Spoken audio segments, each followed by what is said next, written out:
Hello, my name is M.K.Davis. This is a file that I created, probably 10 years ago, and it sort of demonstrates concentrates on the foot of the Patterson subject.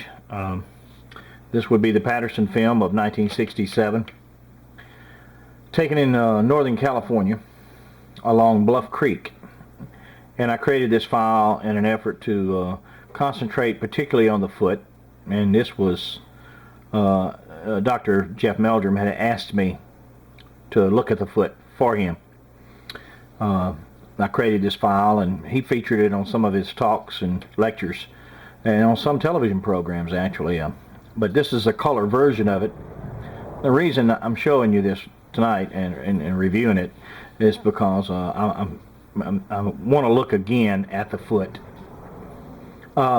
Let's just look at this one in animation first. Take a look. Let's see here. There, and it shows the toes going up and down. What I would like to do is to remind or point out to the viewer that in these generated copies of the film, there's a lot of contrast build when you copy a positive film to a positive film.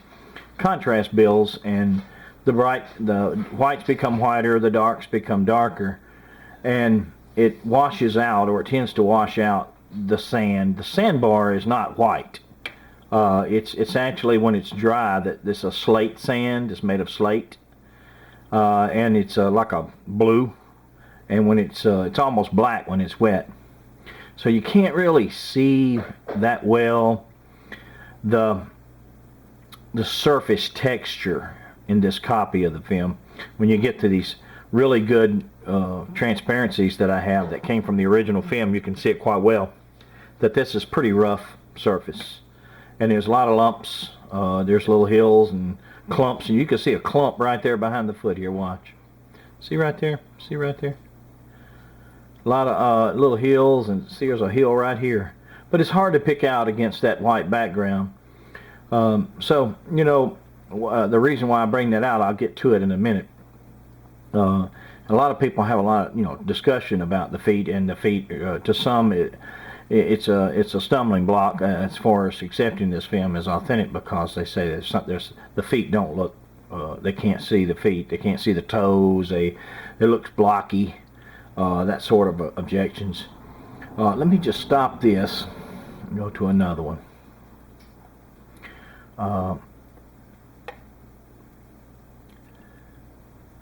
And that would be not this one, but this one. Okay, this is from frame 61 of the Patterson film, and you can actually see the toes in this, and the demarcation between the toes, the spaces between the toes. Although the angular resolution prevents you from seeing it sharply, you can still see it. And I can just kind of see, there's your big toe, your second toe, third toe, all around. So, and the objection that people have is this right here, frame 72. They say this looks squared off or blocky, and it does. See right there, you can see it right there. Hold on just a minute. Alright, so right down here, you see right there, it's blocked off like a block. And why would this leg have a foot that has all the toes, and all the toes are not visible here? So they attribute that, therefore, to a fake film or a hoax. And if you're thinking hoax, almost anything can convince you that it is a hoax. But it's not likely that a person would create a suit with one foot no toes and the other foot toes. Probably explained a little better in this animation. And Dr. Meldrum has used this animation before as well. Let me just go to it right here. Now, there's that same, this is from the same frame. Now watch when I run this animation. I'll clip the foot out and then spin it around and boost the contrast. And when you do, you can see that this toe is actually turned straight up 90 degrees.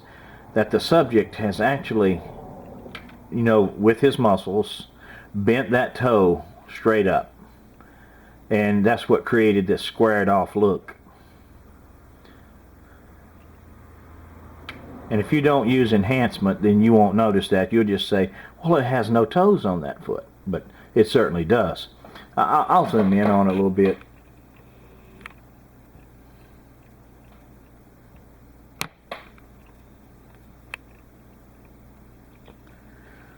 Just see right there. See right in here? That's the toe is just bent straight up. That's kind of, to me, something that, if you were very nervous, you pick your toes up hard as you could. That type of thing. And it does appear to be some inversely, bent. The toe actually bending with a bulge. Right there where the ball is, close to the ball. And that too could be sand stuck to the bottom of the foot. I mean, you really don't know. But I just wanted to point out that toe is there, and even though it may appear to be blocky, it's because they're holding the toes up. The toes are there. Now let me stop this one. And I want to concentrate on the toes. Now, here's one right here. And this is, if you look at let me zoom back out.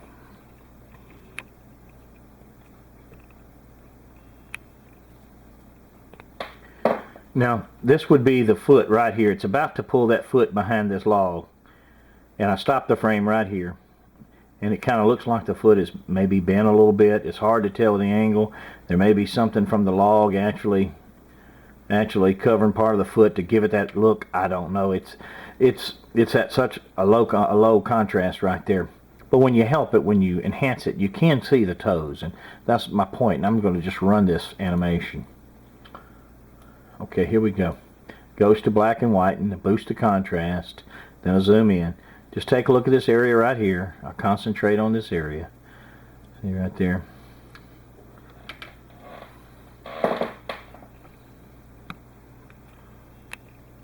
There we go. You see the big toe.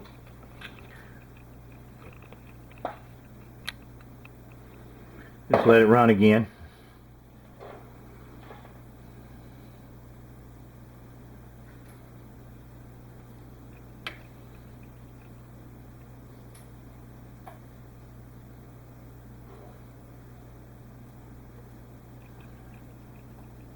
Take a look at how long this big toe is, and pay particular attention to it, because I'm going to show you something here in a minute that you may not have seen before. Some of you may have seen this. I think it was on the Bigfoot Best Evidence. It was used in there.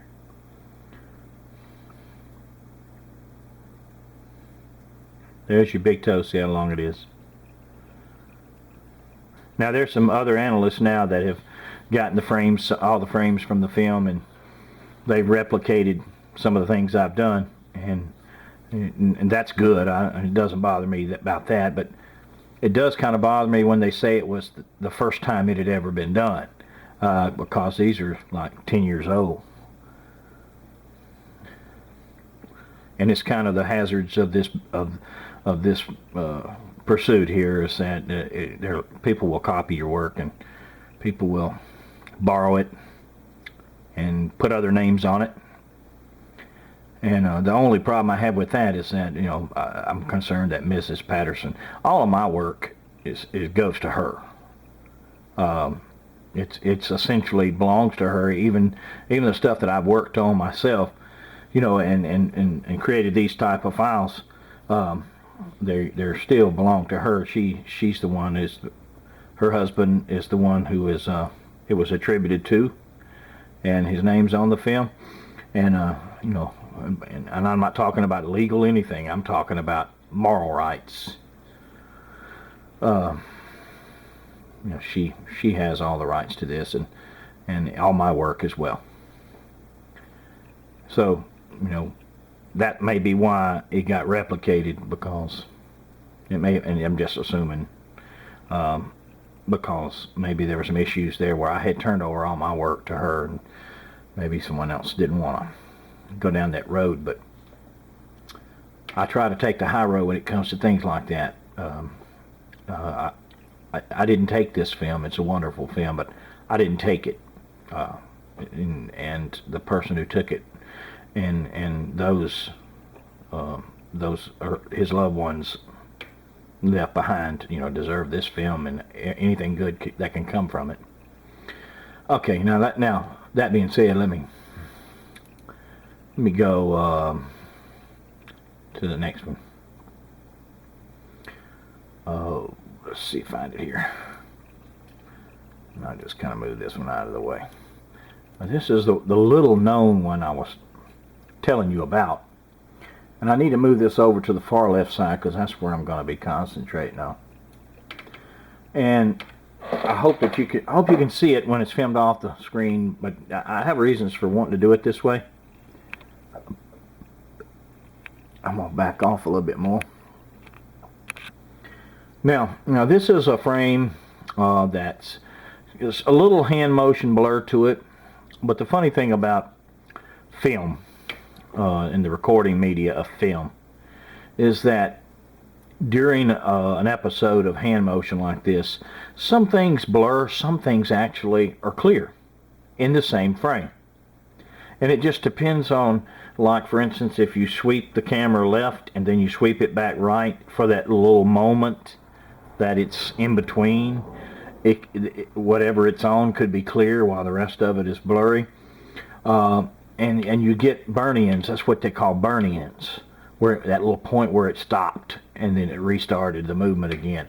And there's a burn-in in this film, and it involves some of the texture of the surface. And even though it looks like smooth concrete right here, it's by no means smooth. And you can see a hump right here. You see that hump? That there's not the bottom of the foot raised up like that. It's a hump in the sand or clod or clump. So now what I want to do is point you to right here, right in this little area right here. I'll point my finger over there. It's low contrast, but there's something there. And let's see if I can bring this out for you. It's only half of it. This goes off the frame there. I lassoed it, and I'll darken it down a little bit, boost contrast, and let me just drop this lasso and re-pick it up again so that I can keep my movements subtle. And if you hear a beeping or electronic noise, it's my bird, and there's not a lot I can do about it other than to take him outside, and it ain't worth it. So I beg your indulgence.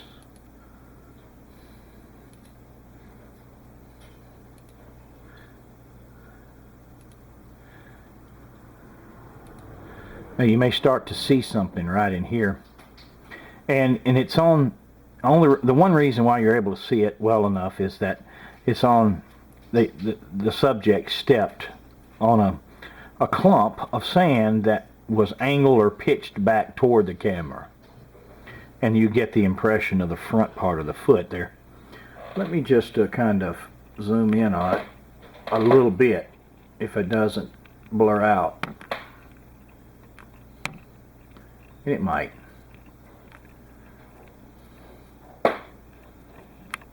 It did blur.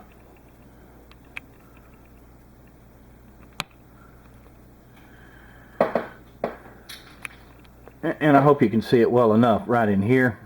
The toes, and follow my cursor here. There's the first toe, second toe, third toe, fourth toe, and then the last one right in there. And then there's the ball of the foot right in here. And then you run out. That's the end of the frame. So there's a lot, and throughout this film, if you understand the recording, the media of film well enough. You know, you look for things like this. You don't dismiss this frame because it's got a blur to it, because it may very well have information that will is of use. So now let me continue to boost this contrast a little bit. Let me drop it again. Pick it up again. Uh-oh.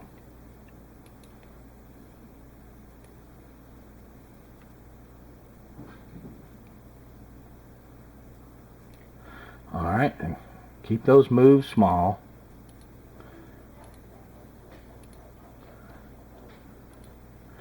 Okay, back off a little bit. I want it to stay in focus, and I don't want to lose focus on it.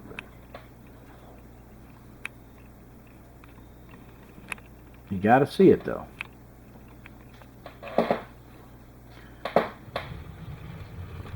I'll slide it forward a little bit.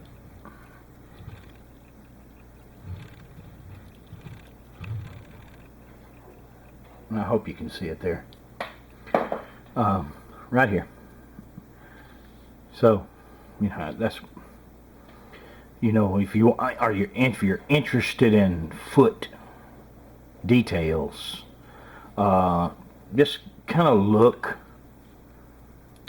at the length of the toes. See how long the toes goes from here to here. That's the big toe, and that's the little joint. And look, the length of that toe, and the length of this toe, and the length of this toe. They're progressively shorter, but this big toe is really, really large. And so, look, I'm not a foot expert, but I do appreciate that a film often has things to offer.